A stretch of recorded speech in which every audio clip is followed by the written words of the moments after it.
ನಂಪಲ್ಲಿ ರೈಲು ನಿಲ್ದಾಣದಲ್ಲಿ ಜೈಪುರ ಎಕ್ಸ್‌ಪ್ರೆಸ್‌ನ 2 ಎಸಿ ಬೋಗಿಗಳಲ್ಲಿ ಭೀಕರ ಬೆಂಕಿ, ತಪ್ಪಿದ ಭಾರೀ ಅನಾಹುತ.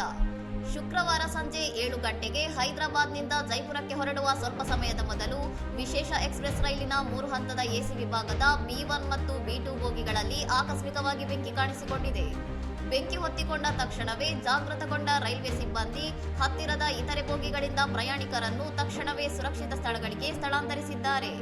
ಅದೃಷ್ಟವಶಾತ್ ಬೆಂಕಿ ಕಾಣಿಸಿಕೊಂಡ B1 ಮತ್ತು B2 ಬೋಗಿಗಳ ಒಳಗೆ ಯಾವುದೇ ಪ್ರಯಾಣಿಕರು ಇಲ್ಲದ ಕಾರಣ ಘಟನೆಯಲ್ಲಿ ಯಾವುದೇ ಸಾವು ನೋವುಗಳು ಸಂಭವಿಸಿಲ್ಲ. ಮಾಹಿತಿ ಪಡೆದ ತಕ್ಷಣ ಸ್ಥಳಕ್ಕೆ ಧಾವಿಸಿದ ಅಗ್ನಿಶಾಮಕ ದಳದ ಸಿಬ್ಬಂದಿ 3 ಅಗ್ನಿಶಾಮಕ ವಾಹನಗಳನ್ನು ಬಳಸಿ ಬೆಂಕಿಯನ್ನು ಸಂಪೂರ್ಣವಾಗಿ ನಿಯಂತ್ರಣಕ್ಕೆ ತಂದಿದ್ದಾರೆ. ರೈಲು ಬೋಗಿಗಳಿಗೆ ಬೆಂಕಿ ತಗುಲಲು ನಿಖರವಾದ ಕಾರಣ ಇನ್ನೂ ತಿಳಿದು ಬಂದಿಲ್ಲವಾಗಿದ್ದು, ರೈಲ್ವೆ ಅಧಿಕಾರಿಗಳು ಈ ಕುರಿತು ವಿಸ್ತೃತ ತನಿಖೆ ಕೈಗೊಳ್ಳಲಿದ್ದಾರೆ. ಇನ್ನಷ್ಟು ಸುದ್ದಿಗಳಿಗಾಗಿ ನೋಡ್ತಾ ಇರಿ ಸೌರಂ ಟಿವಿ.